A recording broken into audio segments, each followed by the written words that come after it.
Halo, selamat jumpa kembali, sahabat kuliah akuntansi pemerintahan.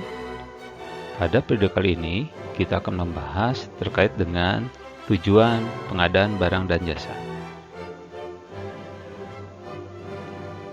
Jadi kita akan membahas tujuan-tujuan pengadaan barang dan jasa pemerintah sesuai dengan Peraturan Presiden Nomor 16 Tahun 2018 tentang pengadaan barang dan jasa pemerintah.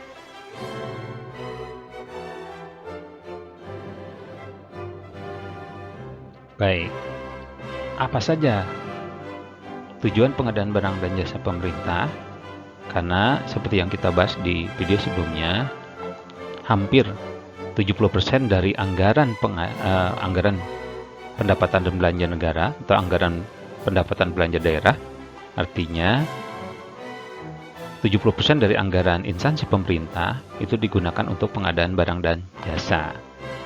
Kemarin diilustrasikan misalnya nilai APBD-nya atau nilai APBN lah ya, 3.000 triliun, jika 70%-nya itu adalah 2.100 triliun. Jadi adalah jumlah yang besar. Tentu jumlah yang besar ini harus digunakan dalam rangka mencapai tujuan-tujuan yang ya seharusnya ditetapkan oleh pemerintah gitu ya. Untuk apa? Supaya nanti bisa tepat sasaran jumlah uang yang sebanyak itu. Mari kita lihat apa saja tujuan dalam pengadaan barang dan jasa pemerintah. Baik, tujuan pertama yang tercantum di dalam Perpres 16 tahun 2018 adalah menghasilkan barang atau jasa yang tepat untuk setiap uang yang dibelanjakan. Ya, kita mengenal istilah apa? Value for money gitu ya. Value for money. Ada yang mengaitannya dengan 3E. Efektif, efisien, dan ekonomis gitu ya. Tapi dalam konteks Perpres itu dijelaskan ada 6 tepat gitu ya. Tepat apa saja dalam hal ini? Ya, ini misalnya disebutkan adalah terkait dengan tepat kualitas. Ya, jadi kalau nanti instansi butuh misalnya spek komputernya, taruhlah Core i7 misalnya, ya harusnya barang yang dibeli pun Core i7 sesuai dengan kebutuhan gitu ya, karena ada gap kebutuhan pada saat melakukan analisis kebutuhan. Tapi kalau memang butuhnya cukup Core i5, ya mungkin tidak perlu juga membeli yang Core i7 buat apa gitu ya. Jadi disesuaikan dengan kebutuhan untuk menjalankan tugas dan fungsi di instansinya gitu ya. Jadi kalau coba untuk ngetik-ngetik, ngapain misalnya membeli komputer yang speknya tinggi gitu ya. Kemudian berikutnya adalah tepat jumlah. Ya. Tepat jumlah dalam ini bisa dikaitkan nanti dengan bagaimana analisis kebutuhan gitu ya. Kalau misalnya butuhnya 100 untuk menjalankan tugas dan fungsi, kemudian saldo yang ada misalnya, barang yang ada itu saldo awal misalnya, yang tersedia hanya 80, ya berarti kebutuhannya adalah 20. Jangan sampai kebutuhannya 20, tapi mengadakannya 40. Sehingga yang 20-nya akhirnya nganggur di gudang gitu kan. Ini yang sering banyak terjadi di instansi pemerintah gitu ya. Tanpa melakukan analisis kebutuhan, ujung-ujungnya akhirnya ya ada pengadaan barang yang sebenarnya jadi tidak efektif. Kan sayang gitu ya. Mungkin uang yang digunakan tadi misalnya untuk membeli barang yang 20 yang disimpan di gudang itu yang tidak digunakan akan lebih bermanfaat kalau misalnya digunakan untuk apa misalnya meningkatkan layanan internet di sekolah supaya nanti anak-anak bisa melakukan pembelajaran secara jarak jauh misalnya menjadi lebih efektif gitu ya. Kemudian berikutnya adalah tepat waktu ya. Kita tahu bahwa pelaksanaan anggaran itu dibatasi ya. Ada prinsip anggaran itu asas tahunan. Jadi mulai dari 1 Januari sampai 31 Desember gitu ya. Jadi ya sebisa mungkin PA KPA itu memikirkan, merencanakan, mempersiapkan pada saat menyusun perencanaannya terutama mungkin ya. Sehingga nanti tidak ada lagi kegiatan-kegiatan pengadaan barang dan jasa yang ya karena keteledoran dari sisi perencanaan akhirnya tidak tepat waktu gitu ya. Padahal misalnya kebutuhannya barang tersebut dibutuhkannya misalnya tahun 2020 sehingga harapannya akhir 2019 misalnya gedung gitu ya, gedung itu harusnya sudah selesai sehingga tahun 2020 awal sudah bisa dimanfaatkan. Jangan sampai misalnya karena keteledoran dari sisi perencanaan, persiapan sampai proses pengadaan barang jasanya, pelaksanaannya, serah terimanya terlambat misalnya sampai ke pertengahan 2020. Akhirnya penggunaan barang dan jasanya tidak optimal ya. Jadi harus tepat waktu. Kemudian berikutnya dari sisi tepat biaya ini sering dikaitkan dengan masalah ekonomis gitu ya. Jadi sebisa mungkin karena instansi pemerintah itu adalah mewakili negara dalam melakukan perikatan dengan pihak ketiga dalam ini penyedia, ya seharusnya diperhitungkan gitu ya. Bagaimana ketika anggarkan, menyusun anggaran, rincian anggaran biaya itu adalah memang anggaran-anggaran yang ekonomis gitu ya, paling ekonomis yang paling menguntungkan bagi negara gitu ya. Sehingga meskipun nanti misalnya ada perikatan dengan pihak ketiga, dengan pihak penyedia, itu dah yang paling ekonomis. Sehingga ya memang harus ada kecermatan gitu ya, terutama dari sisi PA, KPA ataupun si PPK gitu ya. Yang pada saat nanti menyusun misalnya terkait dengan HPS ya, harga perkiraan sendiri. Jadi harus cermat gitu ya, menggunakan metode-metode yang bisa nanti mendapatkan satu justifikasi bahwa harga yang inilah yang paling memungkinkan gitu ya, harga yang paling wajar untuk pelaksanaan kegiatan tersebut gitu ya.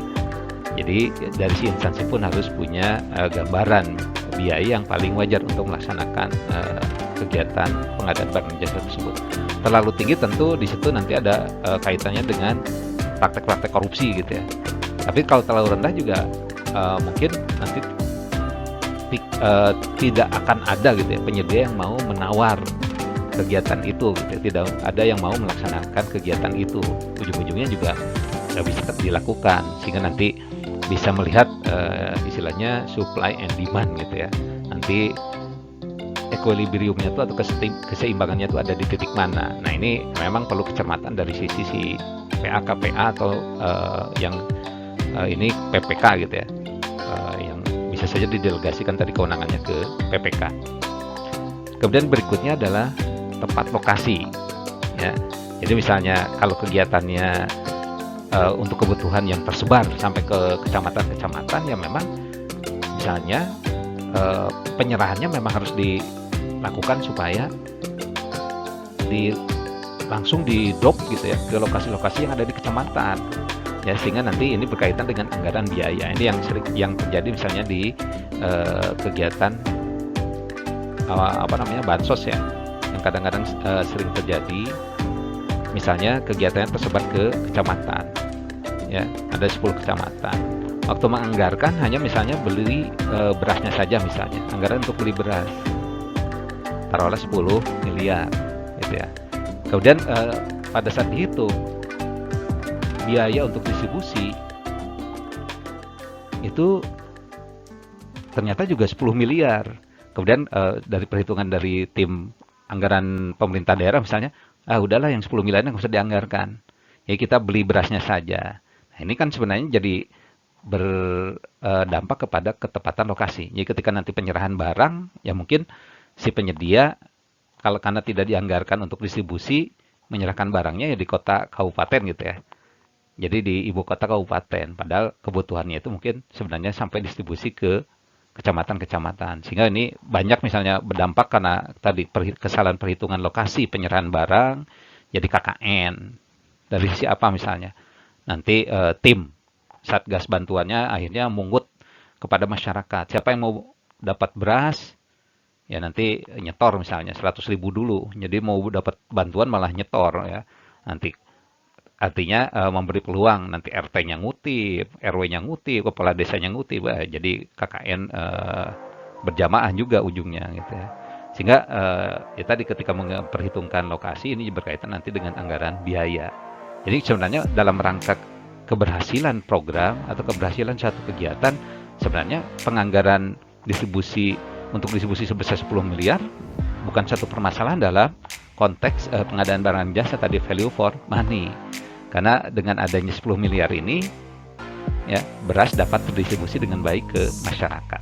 Ya, ya sampai mungkin di kasus bansos yang kita saksikan di tahun 2020 ini dalam rangka penanganan pandemi misalnya, banyak gitu ya, bantuan sosial berupa makanan akhirnya tidak rusak gitu ya, rusak karena tidak sempat didistribusikan. Kenapa tidak bisa didistribusikan? Karena tadi di beberapa daerah katanya tidak dianggarkan biaya distribusi di dalam APBD. Ya. Kemudian berikutnya adalah terkait dengan tempat penyedia. Ya. Ya ini nanti berkaitan dengan metodenya, ya. Ya tadi metode evaluasi di Pokja misalnya. Sudah tahu misalnya dia bukan penyedia yang kompeten misalnya, tapi dipilih ya. Ini kan jadi bom waktu gitu ya. Kontrak ditandatangani, ya, tapi nanti ada potensi risiko gitu ya. Ada risiko si penyedianya nggak mampu menyelesaikan, kabur dan sebagainya gitu ya. Itu makanya harus tepat penyedia. Kemudian ya ini ilustrasi saja Bapak dan Ibu ya. Misalnya ini ada mobil seperti ini ya, mobil kuno, mungkin usianya sudah tua, tapi dari sisi harga mungkin lebih mahal dari mobil-mobil yang ada sekarang gitu ya. Bisa jadi mungkin harganya ini sudah miliaran. Nah kira-kira misalnya kendaraan ini cocok nggak jadi mobil dinas camat gitu ya? Ya mungkin bisa-bisa saja kalau ada yang bilang cocok gitu ya. Tapi kan ketika bicara value for money mungkin kalau pengadaan barang untuk mobil camat berupa mobil kuno seperti ini ya jadi mungkin tidak memenuhi tujuan ini gitu ya, terkait dengan value for money. Baik, kemudian yang kedua, tujuan dalam pengadaan barang dan jasa pemerintah adalah meningkatkan penggunaan produksi dalam negeri ya. Ya mungkin dalam hal ini ada kaitannya terkait dengan tingkat komponen dalam negeri ya. Ya harapannya Bapak dan Ibu, tadi misalnya 70% anggaran APBN itu kan ribuan triliun gitu ya. Ya harapannya ini memberikan dampak ekonomi untuk dalam negeri di kita. Jangan sampai justru ribuan triliun itu yang mendapatkan manfaatnya adalah misalnya negara lain gitu ya. Karena barang-barang yang dihasilkan dari proses pengadaan barang dan jasa misalnya itu adalah barang-barang impor, sehingga manfaatnya justru yang merasakan adalah negara lain. Ya harapannya mungkin sama Bapak dan Ibu ya, ada kecintaan terhadap produksi dalam negeri. Ya tentu sebenarnya mungkin ini PR juga bagi ya instansi yang berwenang ya, instansi yang terkait. Ya mungkin kan ini terkait dengan industri, bagaimana nanti industri di Indonesia juga bisa memberikan kebutuhan gitu ya, yang kebutuhan barang dan jasa untuk kebutuhan pembangunan di kita, jadi tidak impor terus gitu ya. Kemudian berikutnya yang ketiga, tujuan PBJ adalah meningkatkan peran serta usaha mikro, kecil dan menengah UMKM ya. Kita tahu UMKM adalah bisnis yang paling tahan banting Bapak dan Ibu ya. Sejak krisis 98 ya mungkin sampai krisis 2020 ini gitu ya, akibat pandemi corona kita bisa menyaksikan bagaimana tahan bantingnya UMKM ketika banyak pabrik industri yang misalnya tutup ya karena dampak corona. Tapi kita lihat di lapangan gitu ya, lapak-lapak UMKM tetap hidup gitu ya, atau ramai gitu ya. Kemudian berikutnya tadi membuka lapangan kerja ya. Dengan adanya bisnis UMKM ini harapannya tadi membuka lapangan kerja sehingga bisa menyerap tenaga kerja. Kemudian berikutnya dampaknya terhadap pertumbuhan ekonomi ya. Karena tadi ya proses bisnis jalan terus gitu ya. Ya proses produksi jadi jalan terus ya, sehingga kita tahu kontribusi UMKM ini terhadap pertumbuhan ekonomi terhadap PDB itu cukup signifikan gitu ya. Ya di atas 60% katanya ya. Informasi dari pemerintah tuh kontribusinya di atas 60% terhadap PDB ya. Jadi cukup signifikan. Sehingga ya harapannya uang yang triliunan tadi ini juga ya bisa dibilang mengalir gitu ya, jangan hanya menetes, mengalir ke UMKM. Kemudian yang keempat adalah meningkatkan peran pelaku usaha nasional. Ya, ini kaitannya tadi dengan PKDN ya. Ada produk dalam negeri gitu ya. Sehingga harapannya dengan tadi kecenderungan penggunaan produk-produk dalam negeri, maka industri nasional bisa berjalan dengan baik gitu ya. Sehingga harapannya memberikan dampak misalnya dari sisi penyerapan angkatan kerja di lapangan kerja gitu ya. Adanya lapangan kerja baru ya, sehingga nanti bisa menyerap angkatan kerja. Kemudian yang kedua tadi dampaknya adalah pertumbuhan ekonomi. Ya. Ada sektor real yang nanti bisa tumbuh gitu ya dengan adanya penyerapan anggaran yang berasal dari pengadaan barang dan jasa pemerintah, sehingga harapannya bisa menggerakkan ekonomi di Indonesia. Dan tujuan yang kelima adalah mendukung pelaksanaan penelitian dan pemanfaatannya. Nah, kita tahu Indonesia adalah negara ya yang memiliki kekayaan alam yang berlimpah, sehingga harapannya dengan adanya kegiatan-kegiatan penelitian, kemudian bagaimana nanti memanfaatkan penelitian, ini juga nanti harapannya juga bisa berdampak misalnya ke sektor industri gitu ya, sehingga nanti berkaitan nanti dengan PBJ gitu ya, bisa juga nanti berhubungan dengan PBJ pemerintah, pengadaan barang jasa pemerintah, karena industrinya tadi di dalam negeri juga berkembang dengan baik gitu ya, dampak dari penelitian. Dan berikutnya yang keenam adalah meningkatkan keikutsertaan industri kreatif. Ya, ini terkait dengan partisipasi industri kreatif dalam pengadaan barang jasa pemerintah. Kita tahu ya banyak di dalam kegiatan-kegiatan di instansi pemerintah itu misalnya kegiatan-kegiatan terkait dengan pameran, gitu ya, festival, kegiatan-kegiatan yang dekat gitu ya dengan industri kreatif, sehingga ini nanti bisa dikaitkan dengan PBJ yang mengikutsertakan industri kreatif di sana. Kemudian berikutnya tujuan yang ketujuh itu adalah mendorong pemerataan ekonomi. Ya, jangan sampai ketimpangan semakin tinggi dari PBJ pemerintah ini, sehingga harapannya sebenarnya dengan adanya Perpres ya yang mengatur PBJ pemerintah ini bisa mendorong pemerataan ekonomi. Misalnya kebijakan apa yang relevan? Ada kebijakan misalnya e-katalog. E-katalog itu nanti bisa dikembangkan. Ya selama ini kan mungkin nasional ya di LKPP ininya yang mengelola. Tapi sebenarnya kan nanti kalau di Perpres itu memungkinkan misalnya nanti ada e-katalog yang ininya lingkupnya, skopnya itu lokal, regional bahkan sektor, sehingga nggak lagi misalnya kan banyak komentar misalnya kalau masih pakai katalognya LKPP ya yang skalanya nasional misalnya, kalau masih e-katalog salah satu yang sering dikritisi ya barangnya nanti tetap dari Jakarta katanya, sehingga ketika bicara misalnya dulu ada problematika bahwa 70% gitu ya uang beredar di Indonesia itu ada di Jakarta.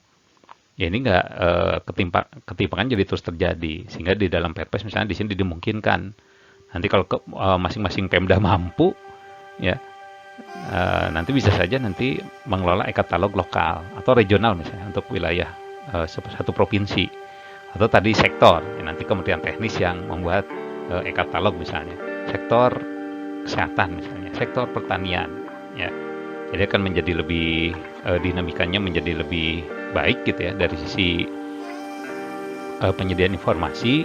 Kemudian tentu harapannya tadi ada pemerataan ekonomi, tidak tadi Jakarta lagi gitu ya, sehingga ketimpangan antara daerah dengan Jakarta itu bisa diselesaikan dengan kebijakan ini gitu ya. Kemudian berikutnya, tujuan yang ke-8 adalah mendorong pengadaan yang berkelanjutan. Tentu mungkin salah satu tujuan dalam pengadaan barang dan jasa juga jangan sampai misalnya sumber daya yang dimiliki oleh negara kita ini dihabiskan begitu saja gitu ya, tanpa ada proses menjaga kelestariannya gitu ya. Karena kita perlu memperhatikan juga keseimbangan antar generasi gitu ya. Dan dieksploitasi misalnya di periode sekarang saja gitu ya. Jadi harus ada tadi mendorong pengadaan yang berkelanjutan, memperhatikan misalnya masalah kelestarian lingkungan, ya makanya nanti ada eco-label misalnya, kaitannya dengan ya nanti mendorong pengadaan yang berkelanjutan, ya, sustainable procurement. Baik, terima kasih sudah menyaksikan video terkait dengan tujuan pengadaan barang dan jasa pemerintah. Terima kasih. Kita ketemu lagi di video-video yang bermanfaat berikutnya. Jangan lupa di subscribe Kuliah Akuntansi Pemerintahan Channel. Sampai jumpa lagi.